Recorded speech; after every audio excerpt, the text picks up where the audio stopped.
नमस्कार. खबर 24 एक्सप्रेस मध्ये आपलं स्वागत आहे. मी राणी कशपिये.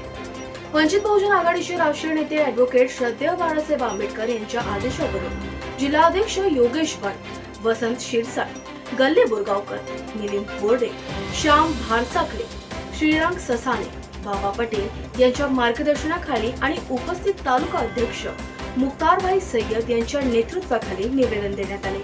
सविस्तर माहिती अशी आहे की उत्तर प्रदेश या ठिकाणी हाथरस जिल्ह्यातील चंद्रपा परिसरातील मनीषा वाल्मिकी या दलित तरुणीवर 14 सप्टेंबरला सामूहिक बलात्कार झाला होता. हा बलात्कार अमानवीय, अमानुष, छळ आणि हत्येचा निषेध म्हणून या घटनेतील पुरावे नष्ट करणाऱ्या उत्तर प्रदेश राज्य शासनाचा आणि गृह खात्याचा जाहीर धिक्कार करून निषेध करण्यात आला. पीडित मुलीने नाव घेतलेल्या चारही आरोपींना लवकरात लवकर कठोर कारवाई करून फाशी द्या. कामावर हजर असलेल्या पोलीस अधिकाऱ्याला कर्तव्यात कसूर केल्याबद्दल पोलीस ऍक्ट सेक्शन 4 नुसार कारवाई करून ताबडतोब निलंबित करा.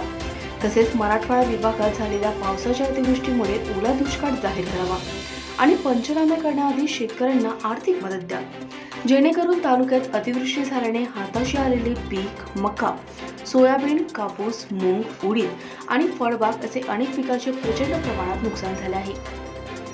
त्यामुळे रब्बीच्याही पेरणीला धोका होऊ शकतो. अशा परिस्थितीत शेतकऱ्यांचे प्रचंड नुकसान झाले आहे. बळीराजा शेतकरी वर्ग मोठ्या प्रमाणात कर्जबाजारी झालेला आहे. तो संपूर्ण खचून गेलेला आहे. त्यामुळे आत्महत्या करण्याची दाट शक्यता निर्माण झाली आहे.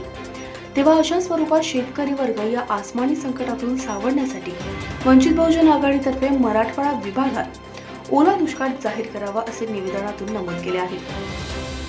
यावेळी नितीन जाधव, राजाराम घुसळे, सुभाष जाधव, नामदेव भालेराव, शेष अकबर लालू, वीरेंद्र वाघ, सुरेश गवडे, अनिल आवाड, सय्यद अमीर पटेल, सुधाकर जेटे, काटकर साहेब, दीपक सातदिवे, दिनकर आणि आदी शेतकरी बांधव आणि इतर पदाधिकारी आणि कार्यकर्ते मोठ्या संख्येने उपस्थित होते.